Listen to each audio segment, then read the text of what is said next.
Okay, I'd like to start off welcoming everyone, and I want to begin with an acknowledgement that sort of covers the entire country as a way of recognizing that we are on many different First Nations lands. Throughout these 7 video conferences over this week, there will be Green Party members joining us from all across Canada. We acknowledge that no matter where we are and where we live, we all are on traditional lands, in many cases unceded lands, that for thousands of years were under the sole stewardship of the many Indigenous nations that live in this vast country. We're grateful these peoples cared for these lands for millennia, ensuring the land remained healthy and abundant in its many gifts. We gratefully acknowledge that the wisdom, the care, and the love of these first people is a reason why the nation we now know as Canada is a land of abundance, freedom, and peace. Gila Kesla. Welcome to everyone who has joined us. So I'm going to go through some business features. The exit is out your front door, and the bathroom is probably down your hallway. That was good. I do, thank you. I do have a caveat, just to say that we are all volunteers doing this. This is a completely member-driven initiative, this series of Zoom calls. The Green Party of Canada staff are not involved in these, and we are not professionals at doing this. We're doing this in good faith to be as fair and open as we can in presenting our Green Party members with the candidates for federal council. And I also want to make clear that no candidates were involved in the actual organizing of these events, nor in the compilation of the questions. So that's my caveat. Technical stuff, we will order the speakers by last name and we'll rotate that order.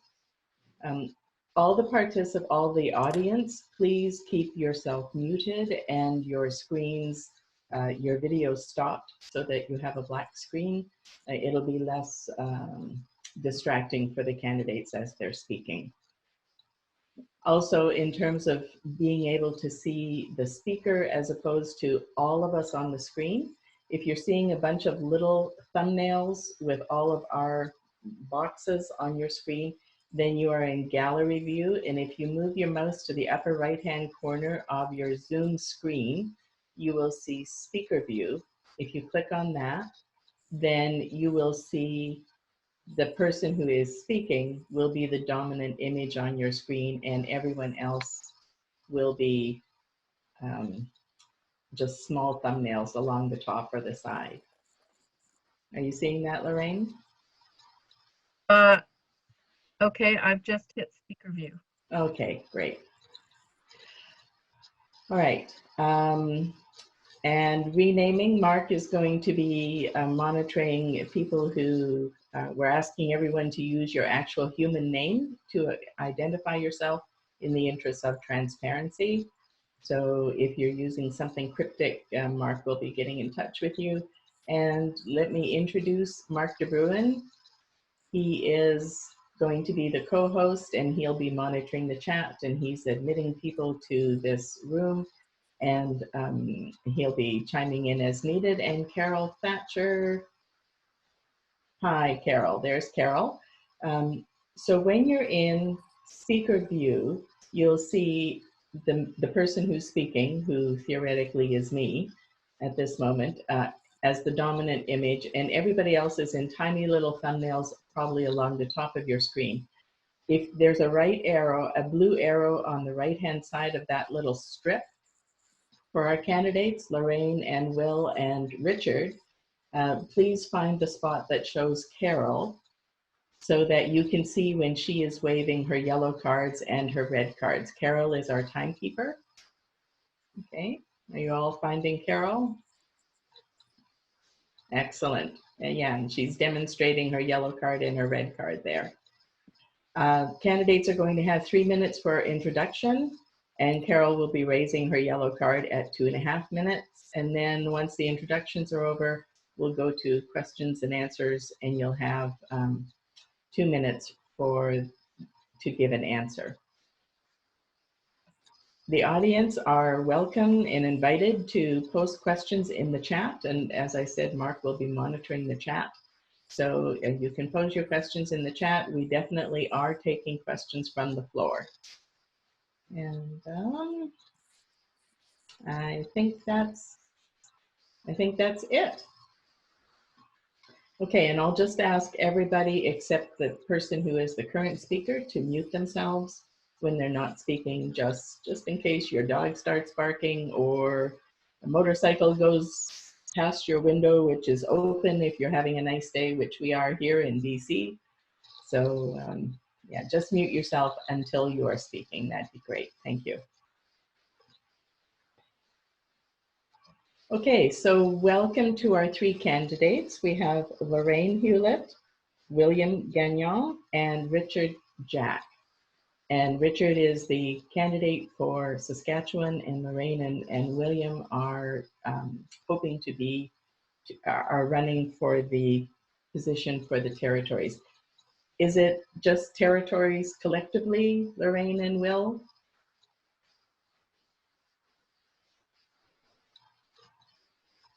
Yes. Yeah, the territories, the 3 territories. Mm-hmm. There are 2 territories. Okay, so it is the 3 territories. 3 territories. So you're covering all 3. Your mandate would cover all 3? Very long legs. Okay, all right, thank you. Okay, so I think we'll just go ahead and get started, and we will start with William, if you want to go ahead and tell us who you are. For sure. Megan, do I have 6 minutes to do it in both French and English, or do we just do English this time? Oh, we don't have translation for this, and so we are just doing this in English. If you would like to do it in French. Yes, I would like that. Can I take 5 minutes in total? Maybe 6. Oh, yes, I would like to do it in French and English because I've been advocating for French in the party for a long time. First of all, thank you for all the volunteers for organizing this. There's a lot of work behind that, and I think volunteers take a lot of stuff on their shoulders, but you know, yeah, thanks a lot for that. And also thanks to the ones who reached out about my foot. I had a surgery this week. I dropped a knife on my foot, but luckily all the toes have been reconnected. So my name is William Gagnon. I'm an engineer. I work in green buildings and decarbonization. I graduated from Concordia University and then have a certificate on sustainable carbon management from Université de Québec-Chicoutimi. I just completed a fellowship on climate from Cornell University, and I learned a lot about social marketing and accelerating movements and building consensus and strong governance. So I'd love to bring this to council. I've been involved with the Greens for 6 years. I was at some point the leader of the Concordia University Young Greens, and then I was on the board of the Young Greens Council. And then I joined the federal council as a Quebec rep. And then I moved to the territories, to the Northwest Territories in Yellowknife, where I worked for an environmental nonprofit called Ecology North for just over 2 years. And then I ran for nomination in the Northwest Territories. I ended up helping out on Paul Falvo's campaign. I went back to Quebec for 6 weeks in October for the election to help with the French. I was with Elizabeth at COP25 in December in Madrid. I've been really involved also with a group called Eco-Anxious Stories. We're organizing webinars and workshops on transforming eco-anxiety into climate action. And I think this is a framework that works really well with environmental work, like at the Green Party. I've been trying to bring on more of that. I think transforming eco-anxiety into climate action is a strong volunteer engagement strategy. So I think I can bring a lot of scaling up and good social media. I think we need a lot of that. And yes, because I've been on council before, I'd love to continue this work, and a lot of people asked me to join. So yes, and brièvement en français, en fait, je suis ingénieur en bâtiment durable. J'ai fait des études en gestion durable du carbone. J'ai fait un fellowship à l'Université Cornell sur tout ce qui est décarbonisation et stratégie marketing pour accélérer la décarbonisation. Ça fait 6 ans que je suis impliqué avec les Verts. J'ai été leader des Jeunes Verts de l'Université Concordia. Ensuite, j'ai joint le Conseil des Jeunes Verts du Canada. Ensuite, j'ai joint le Conseil fédéral du Parti vert du Canada. Je me suis présenté en nomination pour les territoires du Nord-Ouest. J'ai aidé dans la campagne des territoires du Nord-Ouest. Je suis retourné au Québec pendant 6 semaines pour aider sur la campagne au mois d'octobre. J'étais à COP25 à Madrid en décembre. Je suis quand même très impliqué là, tout ce qui est climat. Aussi avec un groupe qui s'appelle Eco-Anxious Stories. On fait des workshops sur l'éco-anxiété, comment transformer l'éco-anxiété en action climatique. Je pense que c'est un outil là, d'engagement de volontaires, de bénévoles, pardon, qui est très, très puissant. Et puis, je pense que ce que j'apporte au parti, c'est vraiment l'accélération du mouvement, donc scaling up. Puis tout ce qui est médias sociaux aussi, je pense que I have a pretty strong game on that. So, yes, and sorry about the cat in heat. Outside. Yeah, thanks, Megan. That's my pitch. Okay, thanks very much. Well done. Lorraine, you're next. Would you like to also speak in French, Lorraine? I'll just speak in English for tonight. Okay, thanks. Go ahead. Thanks.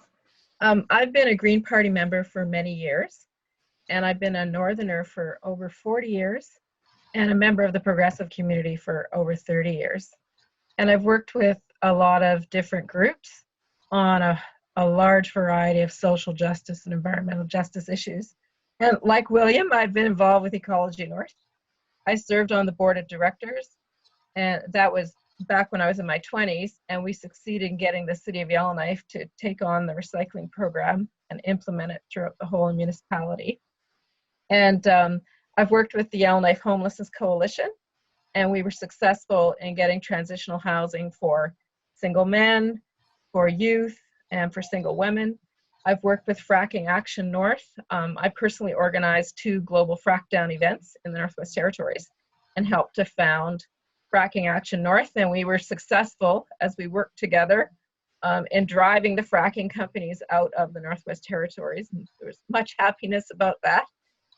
Also, just to let people in the Yukon know, I helped develop a mental health court for the Northwest Territories, and we really appreciated the help of our Yukon colleagues in helping that come to pass, because they had already done it before us and were able to give us lots of helpful advice. So yay, Yukon. And also, I was a founding member of the NWT chapter of the Council of Canadians, which is a leading social action organization in Canada. And I also served on the National Board of Directors for the Council of Canadians for almost 4 years. So I have quite a bit of experience with governance of a national organization that has very passionate grassroots members and very passionate staff members. Just to let people know, I have 3 degrees in politics. I have a Bachelor of Arts in Political Science, a Master of Arts in Political Science, and a Bachelor of Education in Social Studies. And I also worked over 20 years with the government of the Northwest Territories as a policy analyst. I worked with the Department of Education, so I'm aware of educational issues, with municipal and community development, with economic development and tourism, with the Department of Human Resources. And there's another one, the NWT Housing Corporation. So we took care of public housing across and we were responsible for homelessness as well.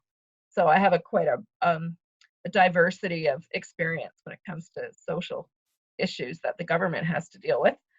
My experience in governance, what I learned is that governance is not the sexy part of political activism. It's not speaking into the microphone or organizing political protests, however fun that may be.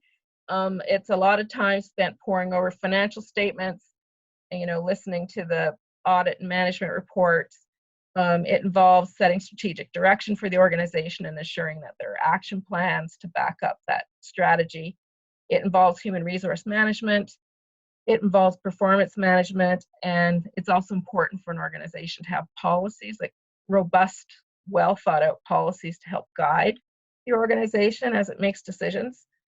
And the way I being from the north, I use this analogy to describe governance, is you're not the person that's going out to hunt the caribou or the moose or the buffalo. You are one of the group of people back at camp. You know, you have to make sure that fire keeps burning, food's being prepared, clothing's being made, shelter's ready, the kids are okay, so that when your social justice warriors come home, they're safe, they've got the resources they need to go out and do the work that we need them to do on behalf of the organization. Okay, thanks very much, Lorraine. You're welcome. And Richard, go ahead. Richard, would you like to speak in French or will you stick to English?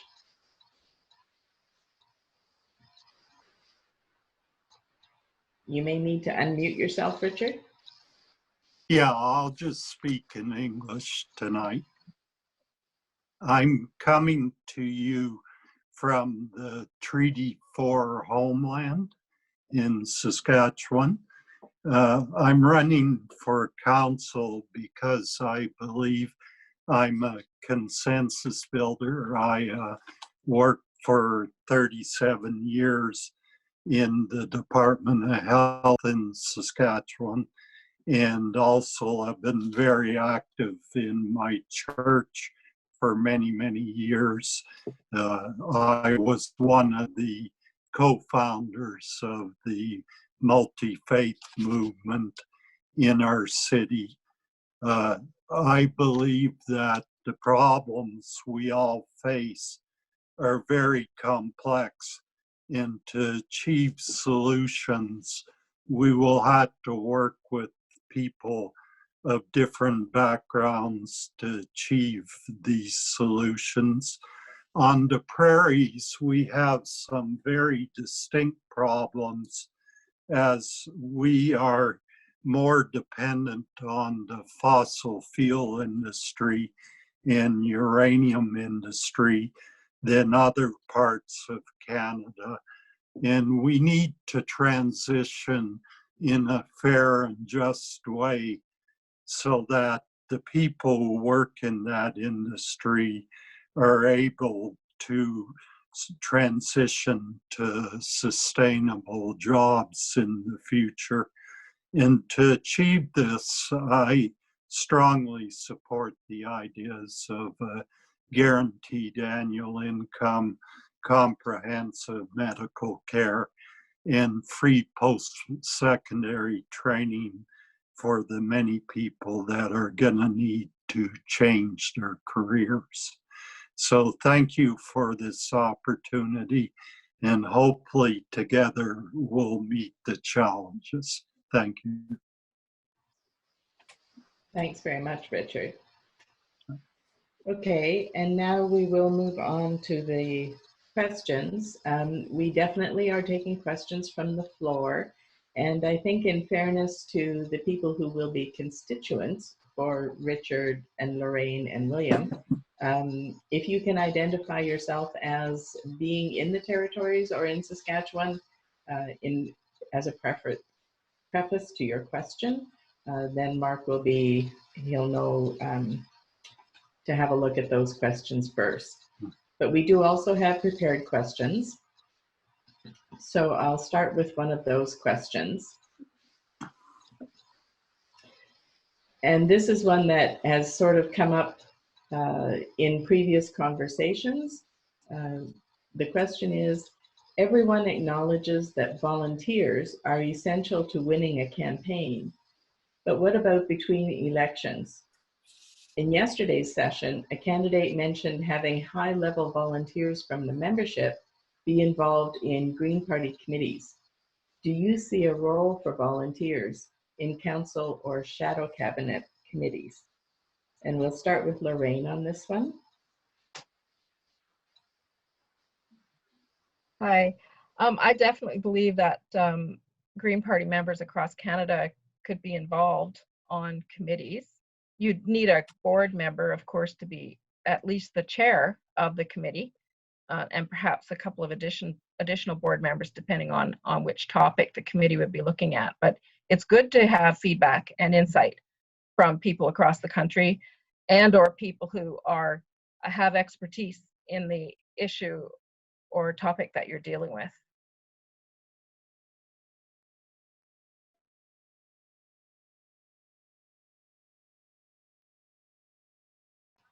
Okay, thank you. Sorry about that. And Richard, your second? Yeah, I agree too that we need to strengthen committee structures. We're not a monolithic party, and we need to bring into the party different views in order to find solutions. Many of the issues we deal with are not really black and white. So I think the more viewpoints we can integrate, the better we'll all be in the long run. Okay, thanks very much. And William? Yeah, we have volunteers on committees all the time. This is what built the movement, basically. If it wasn't for volunteers, there would be probably a very, very small Green Party of Canada. And I know, it's people kind of, they take on a role and then they actually do more than that because they kind of get voluntold what to do. I think when we have more staff capacity, it actually helps on things like follow-ups, follow-throughs, and keeping track of what needs to be done. I think it's a tough thing to balance, but yeah, volunteers are the core of the Green Party of Canada. Like, we all pretty much started as volunteers, and when people are staff, they are actually doing volunteering also on the weekend. It's I think I like the idea also of having paid counselors at some point in the future, because this is important work and it needs to be done. And I have probably 20 hours a week to give to the Green Party of Canada, but I would do more if I could pay my rent with volunteering, Excellent, thank you. Okay, next question.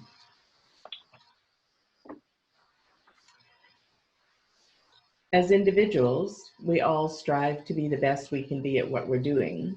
As an organization, are there areas where you think the Green Party's governance could be improved? And we will start with Richard on this one.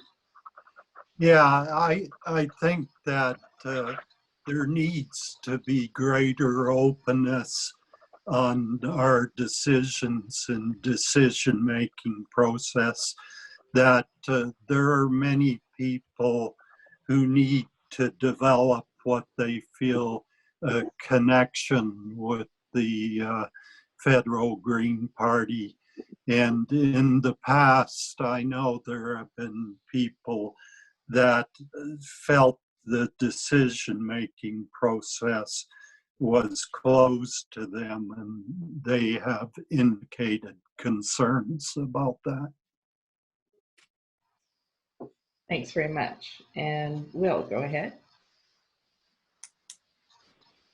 Yes, actually, so in comparison to the last federal council election, I think we have improved a lot the caliber of and the amount of people who have stepped up to put their name. So I think that's cool, because we've generated more attention, which brings us more people, and of this more people, you might catch some bigger and smarter fish. So that's good. I think we need to use social media more and online tools. We're pretty good at Zoom and Google Docs and stuff. I think there's lots of power in using all that, especially that we're national and all dispersed across the country. So yeah, that's my answer. Okay, thank you. And Lorraine, go ahead. Hi. I think that to get more participation in decision making, it's really important to prepare well for the annual convention where everybody across the country gets together. And this often means preparing a month ahead of time, like to have a call for resolutions, like if people want to change the bylaws or give direction. And you've got to allow enough time for people to go, oh, it's time to prepare. We need to get together, in our geographical area and have conversations about what may need to change for the whole organization. I think when it comes to improving communication, when I was on the board of directors for the Council of Canadians, there, grassroots members wanted to have more input and wanted to know more information about the decisions that the National Board of Directors was making. So I made the suggestion, which was followed through with, and it became quite popular and very helpful, of having what were called cross-country check-ins. So the board of directors, would discuss what the agenda would be, and then our executive director would organize this big call where people could phone in and ask questions, like directly to the board and to the executive director, and it really helped ease some tensions that had built up to that point. And then what the advantage with doing that was that everybody across the country got the same information at the same time. Like, everybody heard the same thing. And that was a very good initiative. Might be something worth considering to help solve this request, for better communication between the federal council and grassroots members. Okay, thank you very much. And so now we're going to go to Mark, who has been monitoring the chat. Mark, have you got some good questions? Well, there are no specific questions yet, but there are a couple of comments that I think would be interesting to hear a response to from the candidates. Lenore Morris says that possibly this is the best chance we'll get to promote universal basic income, which is a big topic with the whole pandemic in Canada and in other countries. And Lori from Red Deer also says that another really critical policy thing we need to get serious about is sustainable regenerative agriculture and food security in our own regions, or at least in our own country. So those are two specific issues, universal basic income and food security, that would be interesting to hear from the candidates what their comments would be about those. Okay, excellent. We'll start with William on this one. Yeah, hi Lenore, thanks for joining us. I also forget to mention I'm on the board of the NCGC, which is based in Whitehorse, so hi to you guys. So the Federal Council is not really the place to discuss, campaign items, but I have a preference for UBI, of course. I was just chatting with Dr. Courtney Howard yesterday. I strongly suggest you Google her. She has an amazing TED Talk. And she also has big plans for the Green Party for this year, wink. And UBI is, of course, like one of her priorities, because with UBI, we can solve the climate crisis, we can solve the housing crisis, we can accelerate the just transition, all these things. So, of course, yes. And in terms of regenerative agriculture, same thing. We're not agricultural experts, but of course we support this. Yeah. Okay, thank you. And UBI is Universal Basic Income, correct? Yes. Yes, okay. Thank you. And Lorraine? I noticed in some of the comments that someone had mentioned, what do we anticipate the world to be like after this COVID-19 crisis? And I think that now that Mother Nature has given us all a timeout in our rooms for our bad behavior, it's given us a chance to reflect. And sometimes I think, oh, you're not sorry yet? Well, stay in your room a little longer. So I think a lot of people right now are thinking about kind of the weaknesses of our social safety net. And I think there's a lot of reflection going on about the need for that universal basic income. A living, not a living wage, but at least a basic amount of money that you can live on, pay your rent, buy your food, etc. There's the issue of student debt. I would love to see university be free. Like in Norway, none of the students have to pay tuition, and the Norwegian government gives them a monthly allowance of about $1,000 a month to help pay. Like, there's a lot of innovations that could happen. We need pharmacare. We need a stronger, more robust healthcare system. We see some of the weaknesses in it, not as bad as in the US, thank goodness. But this is a real time for reflection. And of course, now, the North, especially the NWT, we're downstream of the tar sands. So you know, right now the price of oil has plummeted. I mean, personally, I look forward to the day when the tar sand shuts down, you know, and that extraction of bitumen stops. I look forward to the day when Alberta is the leader of green energy in Canada. I know that a lot of Albertans don't think that way right now, but it's a province that's so well endowed with sunshine and wind and geothermal. So I think right now is the time, you know, to have those conversations about how life in Canada can improve. And I think we really can look to Europe and to New Zealand, you know, for examples of how the social contract can be made better. Okay, thank you. And Richard, go ahead. Yeah, I have for some time felt that a universal basic income was inevitable. Our society is changing so much with artificial intelligence and automation and tech change that many people are being affected already in this area, and many more are going to be affected.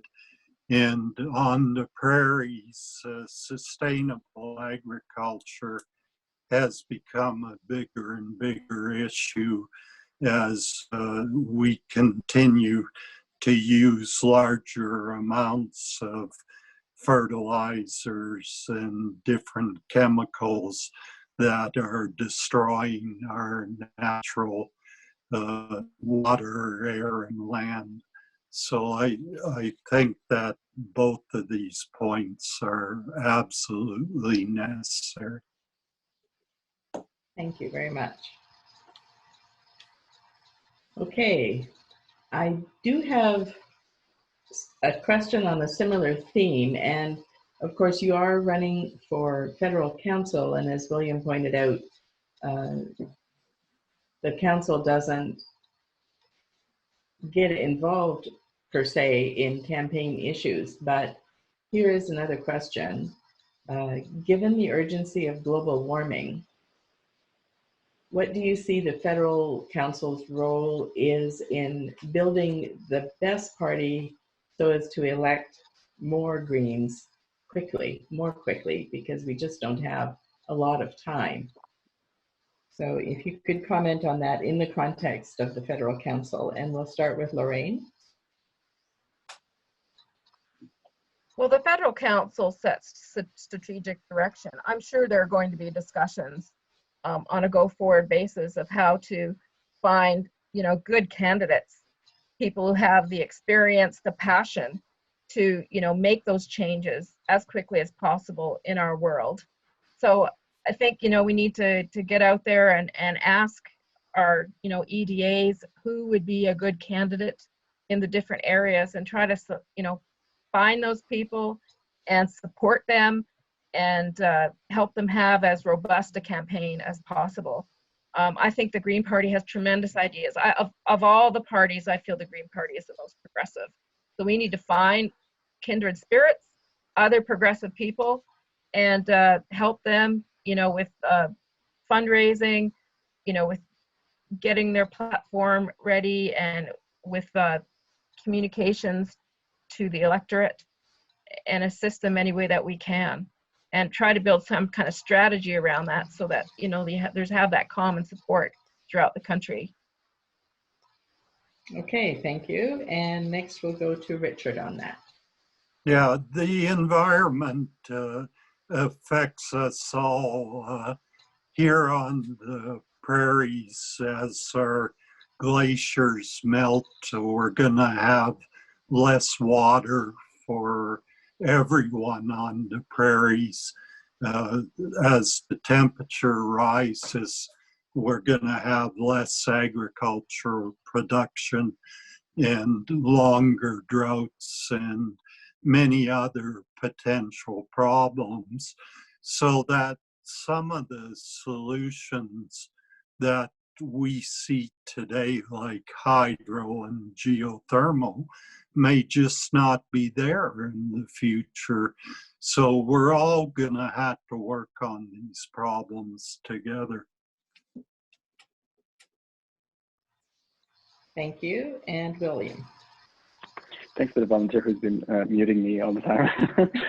Actually, I think it's great to talk about these issues, UVI, zero carbon emissions, and all that stuff. I think we all agree on that.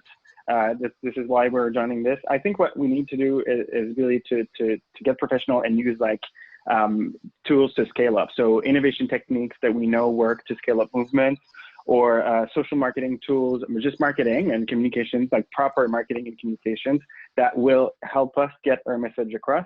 Please look at the Civic Ecology Lab at Cornell University. They're actually offering a free or almost free online course right now on how to scale up movements.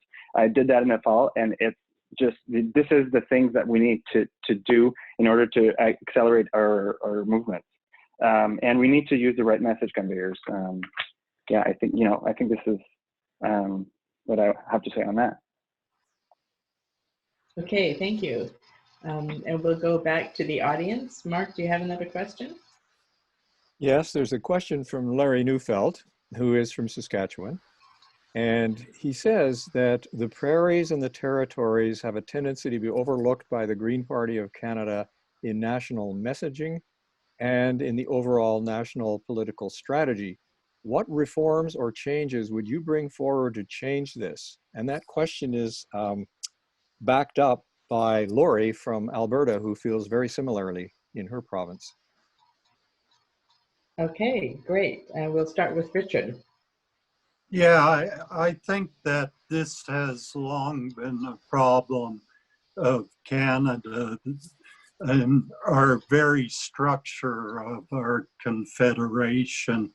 There has been all this talk that we need equal representation from the prairies with some of our larger provinces, and the maritime provinces, I'm sure, feel much the same way, that many of their concerns get overlooked.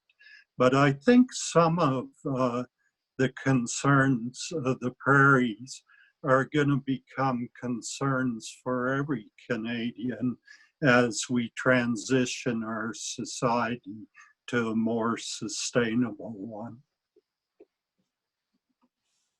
Thank you, Richard. And we'll go to Will next. Yes, of course, we've been overlooked, because of many things like transportation. Lauren, how expensive it is to get to Inuvik. But I think we can use the north, and sorry, I can't speak about Saskatchewan so much, but I think we can use the north as a message. The north has always been like the bellwether for the climate crisis and the bellwether for persistent organic pollutants gathering in whales or cataract in the Inuit population because of the hole in the ozone layer. So if we use the north more and the prairies for, I'm assuming there's more droughts in the prairies. If we use this message to talk more to Canadians, I think we can, as Northerners and people living in Saskatchewan, I think we can use this message to advocate for our cause and, get a little bit more resources from BC and Ontario and Quebec. Thank you. Okay, Lorraine.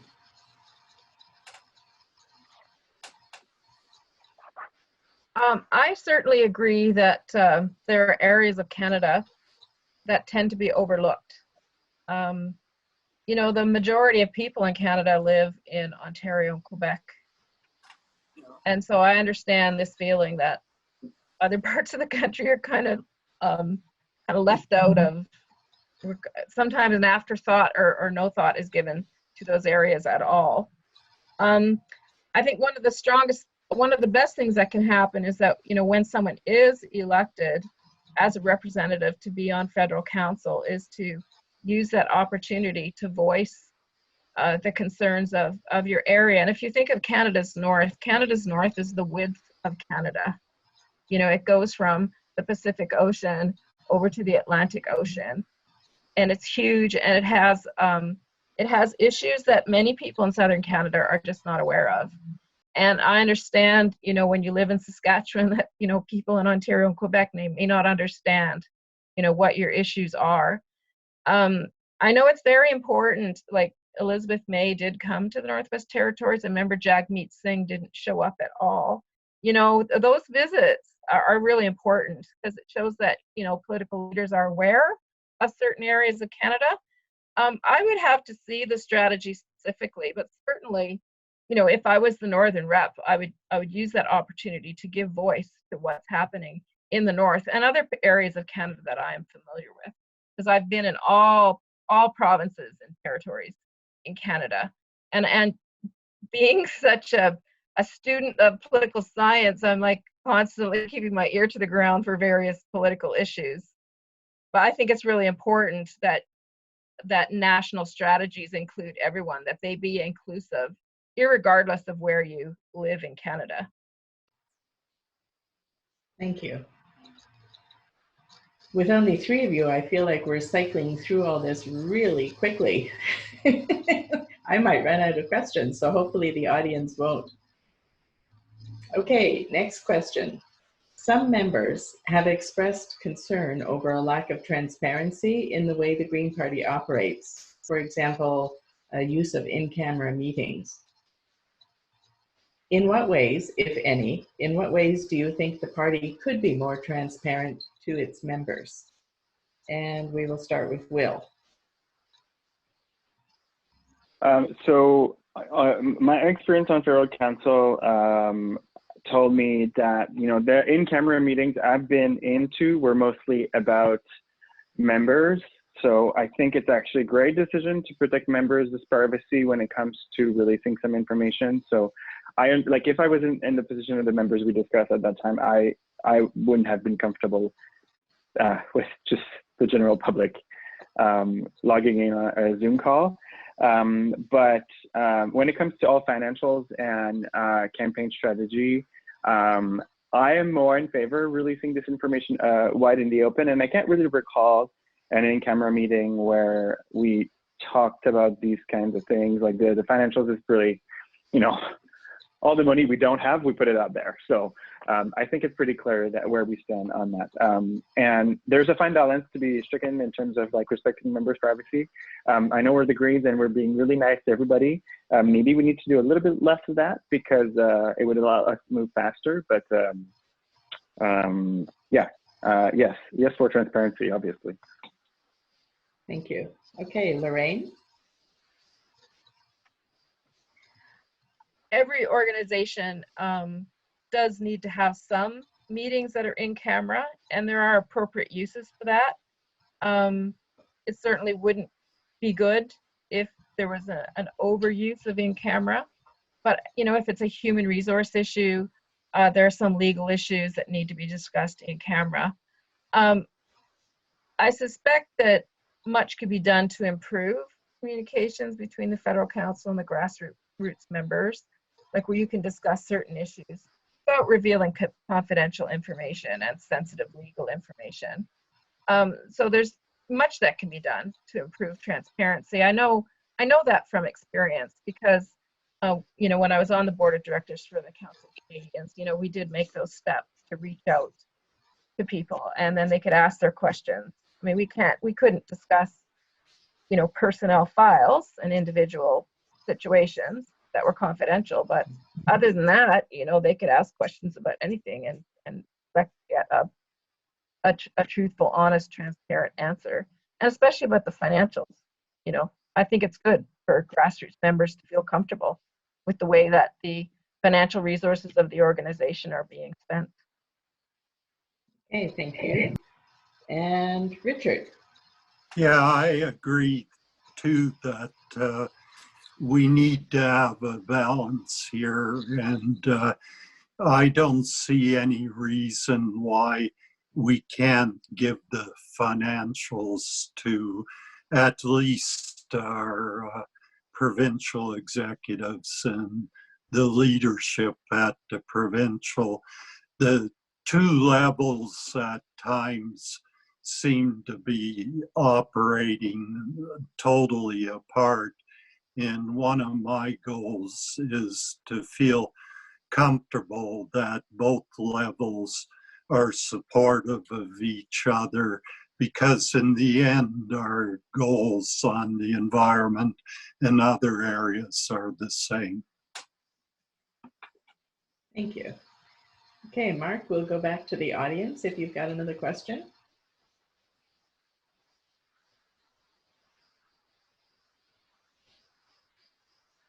Are you muted, Mark? Sorry about that. Thank you. We'll start with this one. Do you think the Green Party should be fundraising at this time? And I'm assuming that may mean this time of pandemic or this time in between elections. If you do, how? And if not, why not? So the topic is fundraising. Okay, we'll start with Lorraine. I think anytime is a good time to fundraise. Lots of organizations, you know, they're dealing with a particular issue, and when they send out an email or request to fill in a petition, they'll ask if people, their members, can donate $5, $10 more to helping deal with that particular issue. I think ongoing fundraising is a wonderful thing, and it's a goal to be pursued all the time. I think as you approach election season, then you will, you know, be more intense about fundraising, perhaps ask for higher donations. But there's no need to stop fundraising in between election seasons, election campaigns. Okay, so Mark, could we just clarify, was the context COVID-19? No, there's no context given. It just says at this time, fundraising at this time. Okay. So whether that means COVID-19 or I suspect it may mean more in between elections. That was a question from Vince Fiorito. If you could clarify that for us, Vince. Oh, he just has. He says in the context of COVID-19. Okay, great. Okay, so Lorraine, given that, do you want to answer anything differently? No, just I guess to add to what I said, because, you know, we're all doing self-isolation and we have that time to reflect. And I know there's lots of conversations going on in social media. You know, this is a good time to think about, what do we want the world to look like post COVID-19?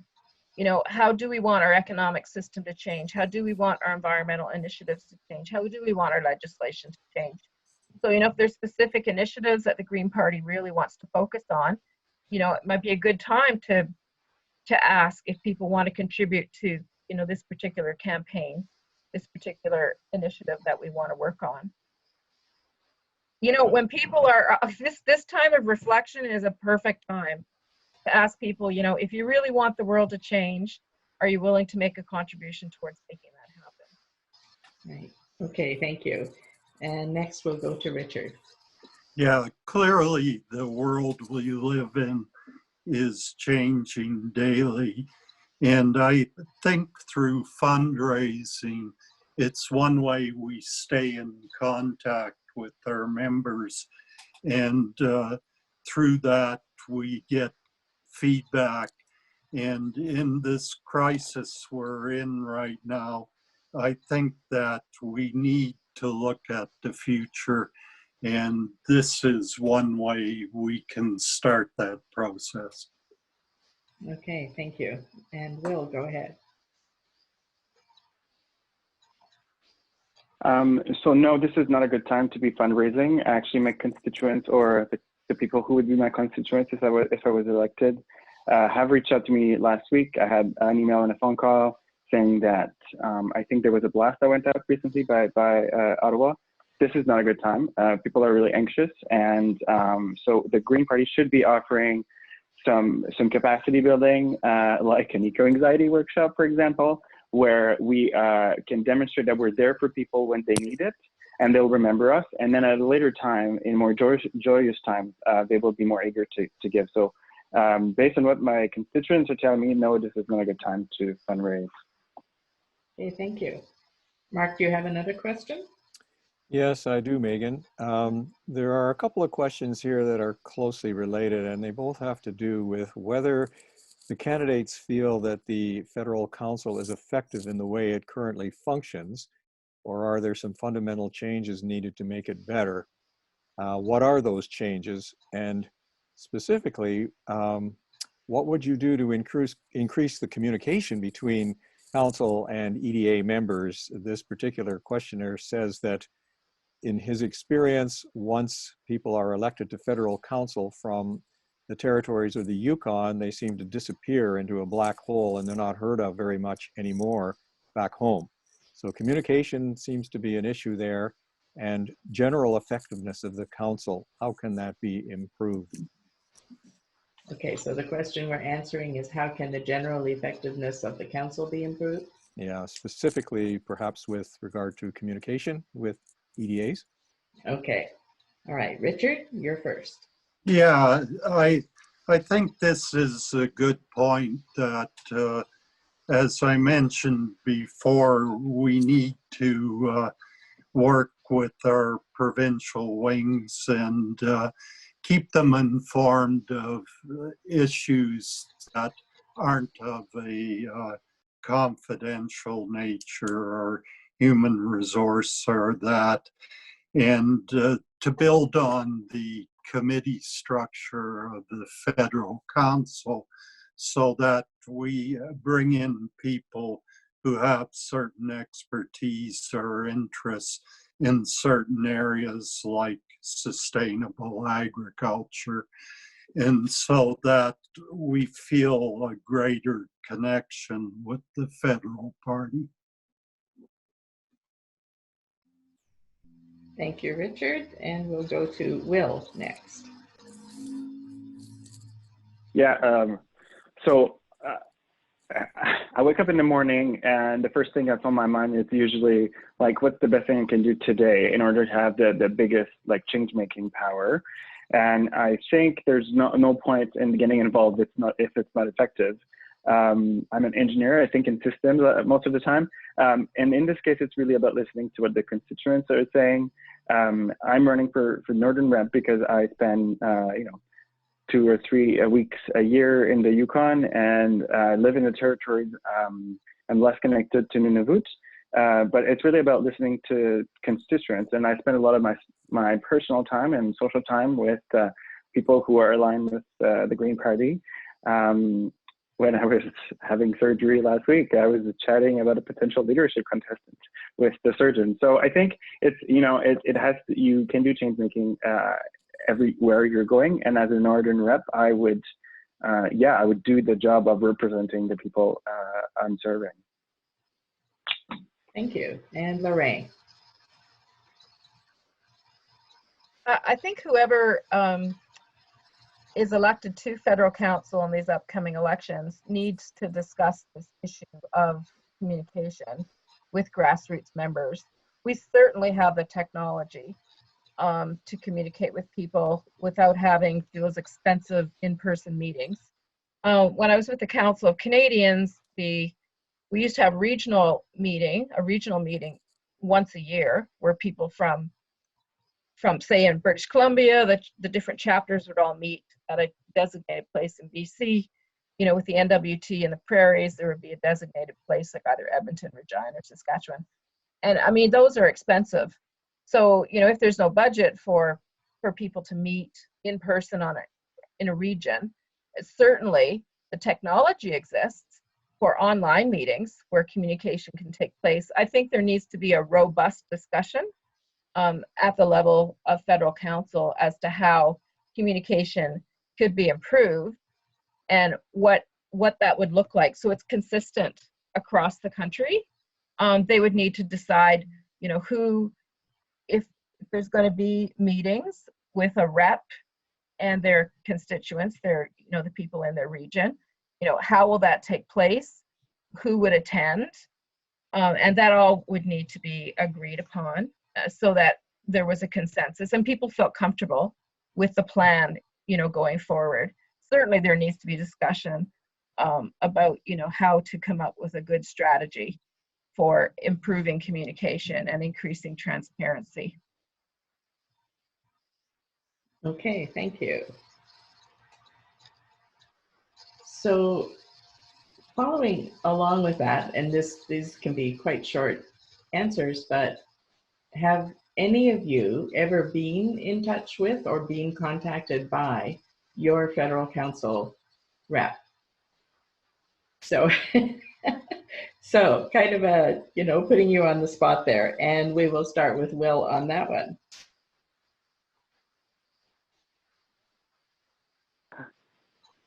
Sorry, the question is if I've been contacting people to if represent them? you have ever been contacted by your federal council rep.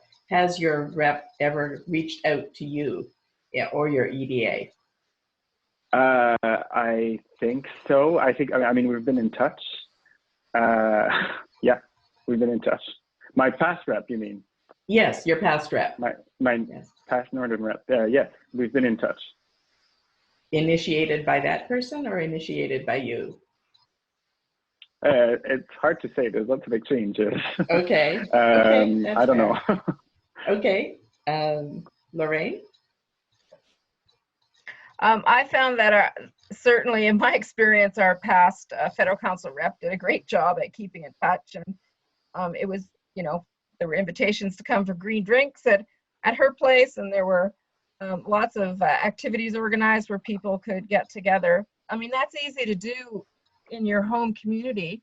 I think what needs to happen is there needs to be a discussion about how to expand that to include people that are outside of the home community where the federal rep lives. And that's where when you're looking at an area like the North, which is the width of Canada with I don't know how many different time zones, you can't invite everybody to your house, but there's certainly a way with, our current technology to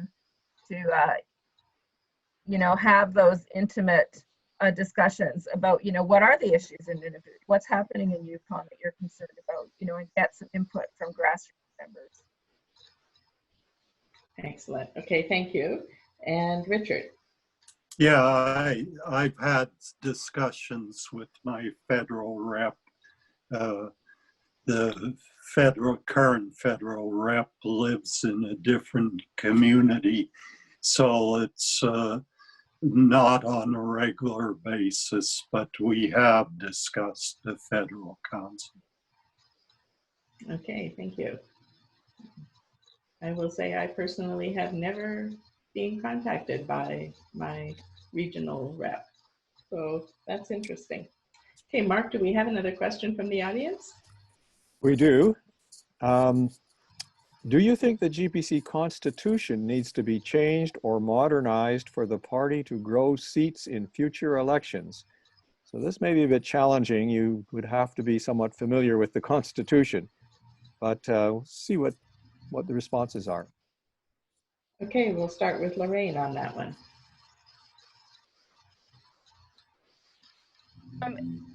Any organization always has to look at its constitution, its bylaws, whatever has been set up as governance documents to see if they need modernization.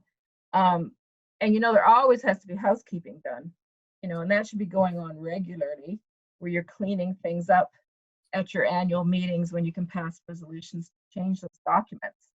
I think it would be fair to set up a committee. Often organizations will have like a resolutions committee, or they'll set up a committee to look at those key documents to see what's out of date, what needs to be changed. And there was discussion earlier in this meeting about inviting interested grassroots members, and that would be an opportunity to invite people to participate on a committee that would look at those key documents. So for sure, has to be done in every organization. It should be business as usual. Look at those documents and modernize them and update them. Okay, thank you. And Will? Sorry. So yesterday I was actually privy to a conversation between Dr. Courtney Howard and Glenn Murray.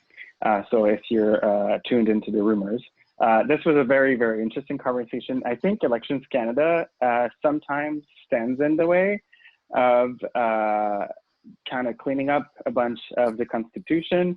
There's been also a lot of discussion about co-leadership that would require constitutional changes. yes, I think we need to do some changes in order to allow for more grassroots scaling up, and a bit like, I don't know if you read this book called Rules for Revolutionaries. I think that the kind of more innovative and explosive social capacity building, I don't know if I'm expressing myself properly, there needs to be some kind of cleanup. I'm not a pro on the GPC constitution, but yeah, from what I've heard. Okay, thank you. Okay, next question. Do you think it's appropriate for federal council members to also be active candidates if an election is called within their term? And would you personally commit to not being a candidate if you are on council? And we will start with Richard, and let me just unmute you, Richard. Okay, go ahead, Richard. Yeah. Yeah, I'd commit to not be a candidate. I'm at the stage where I want to see this movement grow in bringing new people, and I think there's tremendous potential out there to bring in a whole new generation of people who can regenerate our movement with new ideas and solutions for the future. Thank you. And Will? Yes, I commit to not run and do this at the same time. I think these roles should actually be full-time roles. And there's been discussion about that in the past.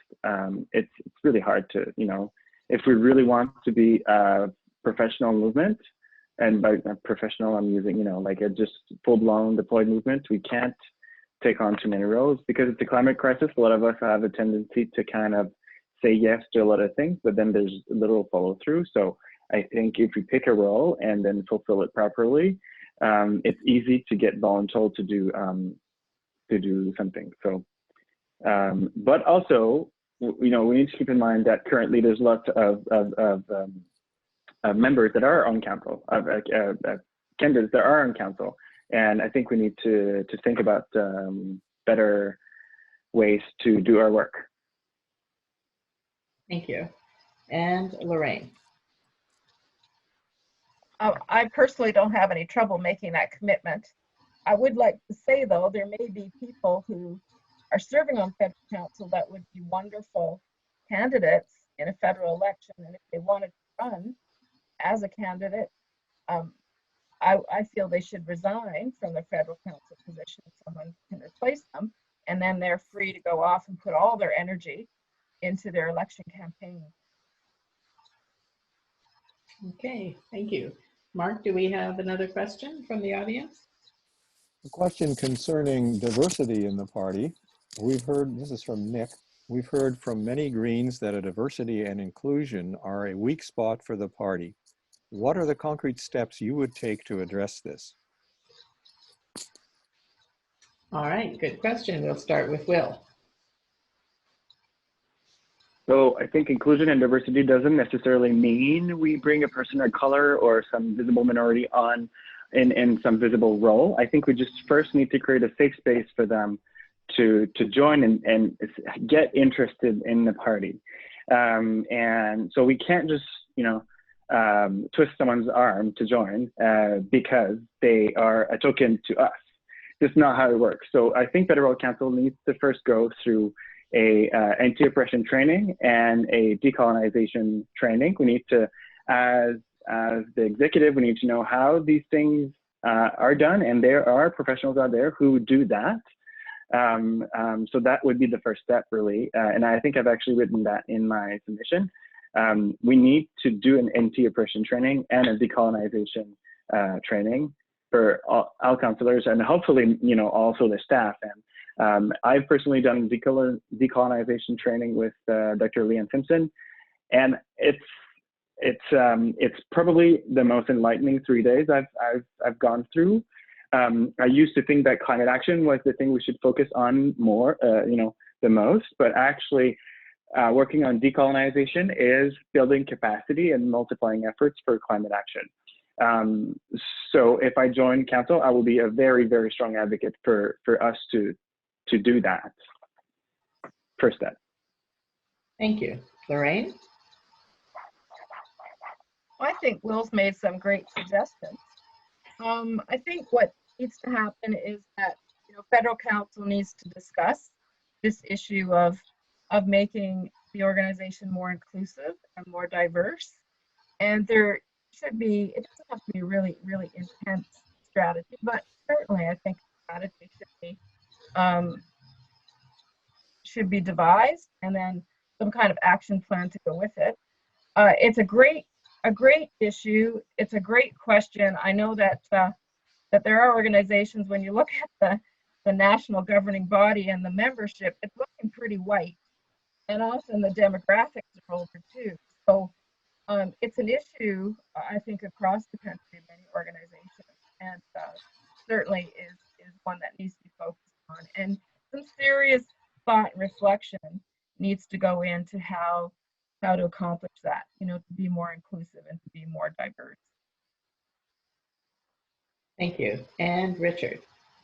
Yeah, I think this is an issue that affects all parties, and we really had to listen to these different groups and see what they're saying to us until we can come up with policies that would encourage them to join our movement.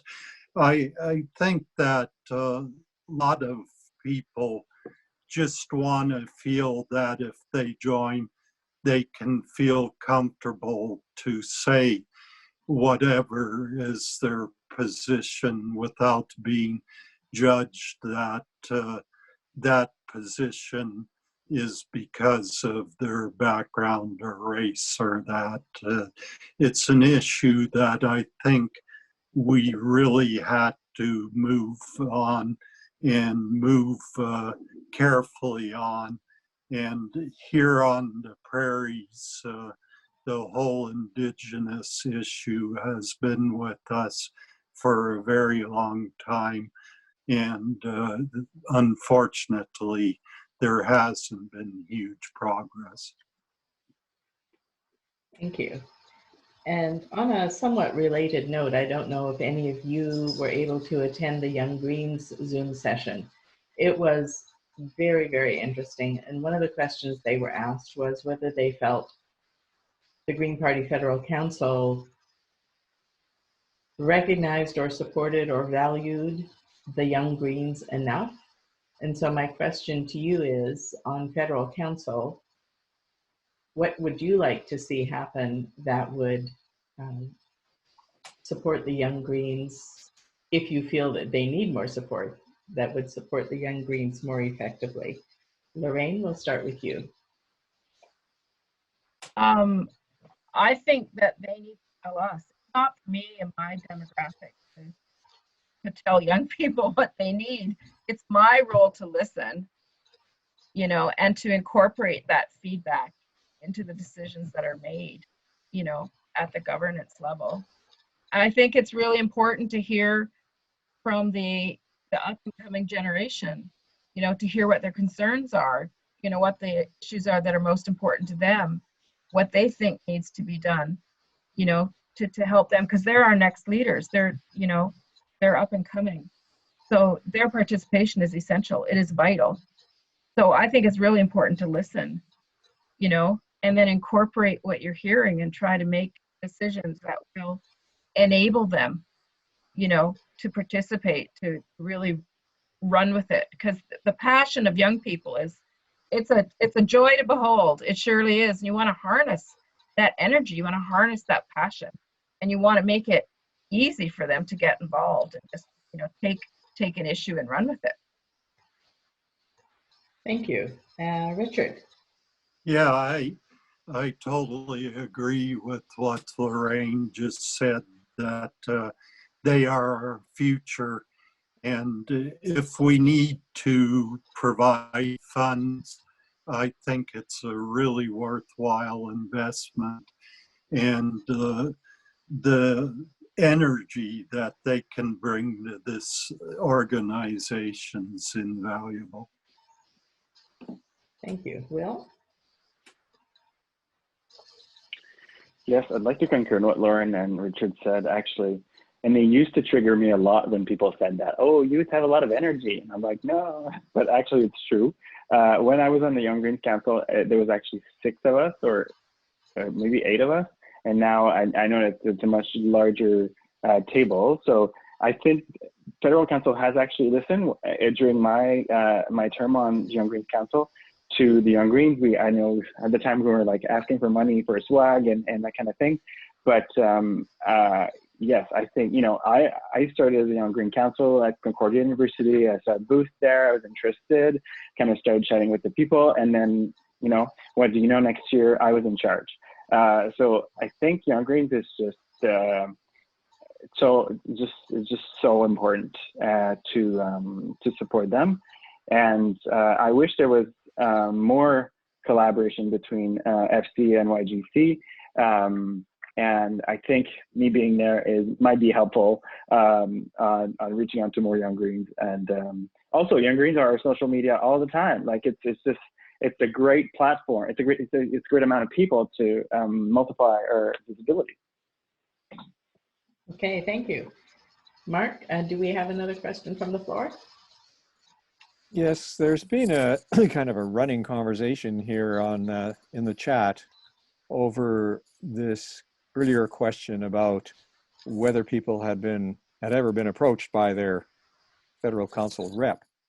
And Larry asked the question, can there be improvements on federal council to help with the transition of new members on council through some kind of effective mentoring program? And there were a comment here from a former counselor who said that her first year she felt pretty much like a deer in the headlights and didn't really know what she was there to do. It took her 3 years to feel grounded enough to be effective.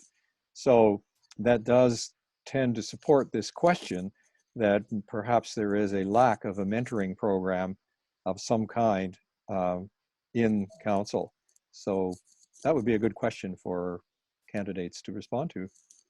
Okay, so could the question be, will you support or initiate a mentoring program for incoming council members? Yes, and let's not just have a yes or no answer. Yeah. Okay, we will go with Richard on that one. Yeah, I think that some kind of orientation would definitely be helpful. It's true that going on federal council, we're kind of like a deer in the headlights, that our knowledge of, say, the Constitution and things is relatively limited. So I think that would be a positive move. Okay, thank you. And Will? Yeah, so my first time on council, I knew nothing about governance, and I knew nothing about the Green Party, how it worked. And I've joined other boards since then, and I'm involved in lots of boards. And now I feel more like I can't wait to get on there to be advocating for the things I want to change. So I think a mentoring program would be really helpful. There is actually one in place already, and I have benefited from that. I have great memories from long conversations I had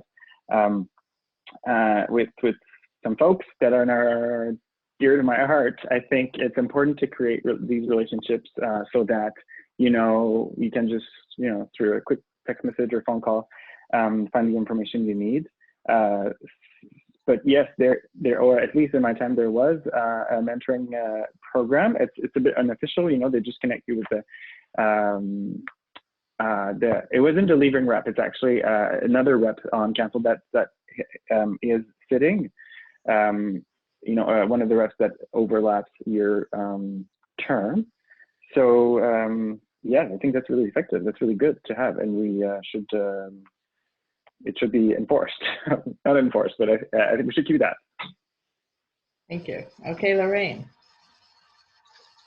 That is an excellent idea. to have, you know, a mentor when whoever's new on council would have at least one person that they're teamed up with, you know, to explain to them what's going on. Because when you're elected onto a national, you know, governing body, it's like all of a sudden you're swimming in this fast-moving stream. You know, there's all this history that's gone on before, all these decisions that have been made, and you've just kind of jumped in, and you have no idea sometimes about the past history of financial decisions that have been made, you know, different governing decisions, and sometimes you're very quiet during meetings because you don't understand what's going on and you don't have that history. So I think the advantage of having a mentor is it can help you with that learning curve, so that, you know, you learn what you need to know more rapidly and you can find your voice more easily and more quickly. Because I understand, you know, what the experience that was being discussed in the sidebar there. It's very difficult to just get thrown into that fast-moving stream and try to get your footing and you know, be able to swim competently in that fast-flowing water. So I was glad to hear what Will had to say, and I think that all new members on the council should be, you know, partnered up with someone who can bring them up to speed as quickly as possible, you know, and answer their questions about what's going on and what does this mean and why was that decision made, etc. Okay, thank you. Okay, the next question is, have you had occasion to deal with governance in the context of conflict of interest? And if so, could you talk about that a little bit and how you would approach that? And we'll start with Will. Kind of putting me on the spot here, conflict of interest, governance. Yeah, I'm sure I've had, for a while I was thinking about running for municipal council here in Yellowknife, and I had met with the senior administrative officer. We talked about that, and I think it's a fine line because, you know, I was pretty outraged here when there was a builder who was on City of Yellowknife Council who was able to pass a motion to lax the energy efficiency requirements for new homes. You know, I think that I was pretty upset by that. I can't think of an example that applies to me right now, but I think these are the moments where we should not have an in-camera session to really expose the potential conflicts of interest if there are. Thank you. And Lorraine? Oh, yes. I remember I was in my early 20s. I was actually on the board of directors for Ecology North. And I was looking at the books. That's one thing you've got to do when you're on a board, is because the numbers always tell a story. And there was this one business name that would come up, you know, as checks were written. And I thought, what is this? I didn't understand. I could not tell from looking at the books what this was all about. And then, you know, months had gone by, and then there was a fellow board member who, and I can't even remember the reason why he decided to give me a pirated copy of some computer program. I can't even remember why he would have done it. And then I saw the business name on the jacket of the CD. And I thought, no way, you're running the business that's getting all those checks written out to you. And I thought, this is a huge conflict of interest. And I brought it to the attention of the entire board. And up to that point, they had been condoning it. And I said, this is a conflict of interest. This person is on the board of directors, but he's using his position as a contract coming into the organization. They weren't going out to membership at large. He was just taking them, and he was being paid. That's how he was earning his living, was getting these contracts through the organization. And I said to the board, I said, there's two options here. Either one, he stays on the board, but he no longer gets those contracts, or two, he resigns from the board, and then he's free to bid on those contracts and get them and support himself and earn his living that way. And the board member did choose to resign. Now, I don't know if he ever got any further contracts if he bid on them, but I did, and I was young. You know, I was in my mid-20s, and there were a lot of people who were like 20, 30 years older than me. So, but I did have the courage, you know, to stand and face them all as a newbie in the group and say, this isn't right. And they did. I mean, I just presented the case and they were very agreeable, and they realized that, yeah, it was a conflict of interest, and those two options had to be presented to the board member, and he was, needed to make his decision. Sometimes it's, you've got to make those tough decisions for the governing body. Thank you. Okay, Richard. Yeah, I was acting interim leader of the Saskatchewan Green Party, and several of our candidates were members of the executive. So we had to make a number of decisions that they had to exclude themselves as a conflict of interest. And also, it was important that we as leadership committee members exclude ourselves from some other decisions. Thank you. Okay, gosh, we only have 5 minutes left, and this has gone really quickly. So this has been excellent.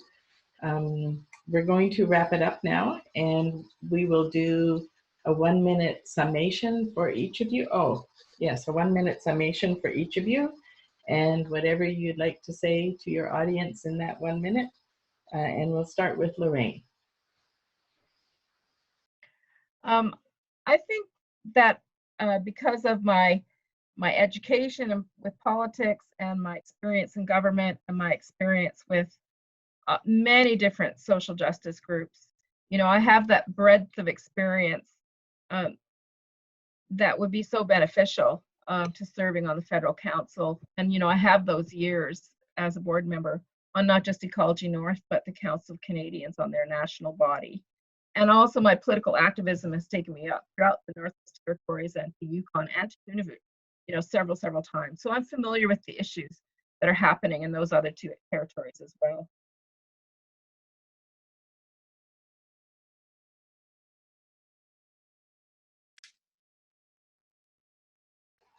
Okay, go ahead, Richard. Yeah, I'm looking forward to working with other Green members from across Canada.